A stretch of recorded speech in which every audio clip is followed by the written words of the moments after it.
Inflation series के चौथे video में आपका स्वागत है।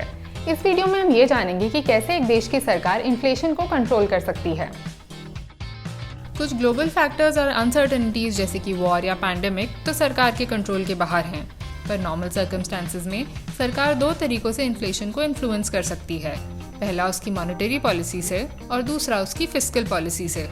गवर्नमेंट की मॉनेटरी पॉलिसी का काम होता है इकोनॉमी में जितना पैसा सर्कुलेट हो रहा है उसे कंट्रोल करना और इंटरेस्ट रेट्स को कंट्रोल करना।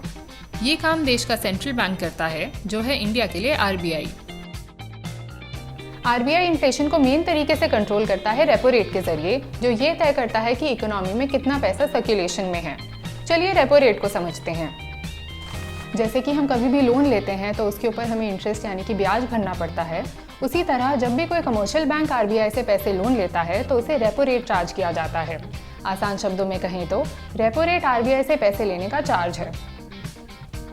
रेपो रेट जब कम होता है तो बैंक आसानी से आरबीआई से ज़्यादा पैसे उधार ले पाते हैं और इन टर्न पब्लिक को ज़्यादा पैसे उधार दे पाते हैं।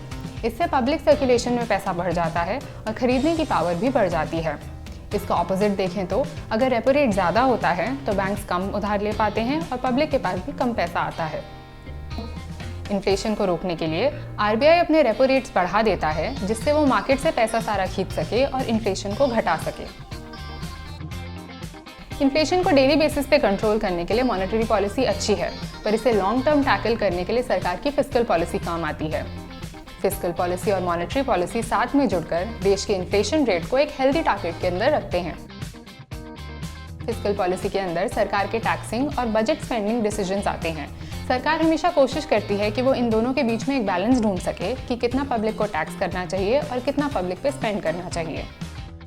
टैक्सेस बढ़ाने या घटाने से गवर्नमेंट कंट्रोल कर पाती है कि पब्लिक के पास कितना पैसा रहेगा, और अपने बजट स्पेंडिंग से वो ये चूज कर पाती है कि किन किन सेक्टर्स में खर्चा करें, किन इंडस्ट्रीज या इंफ्रास्ट्रक्चर में ग्रोथ लाएं और कैसे एम्प्लॉयमेंट जनरेट करें।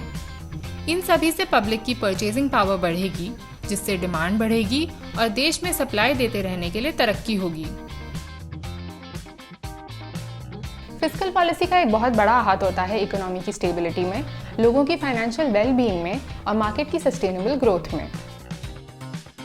और इसी के साथ हमारी 4 पार्ट की इन्फ्लेशन सीरीज खत्म हुई। आशा करते हैं हम आपको टॉपिक के बारे में बता पाए। ऐसे और वीडियोस देखने के लिए हमारा चैनल लाइक, शेयर और सब्सक्राइब जरूर कीजिए। धन्यवाद।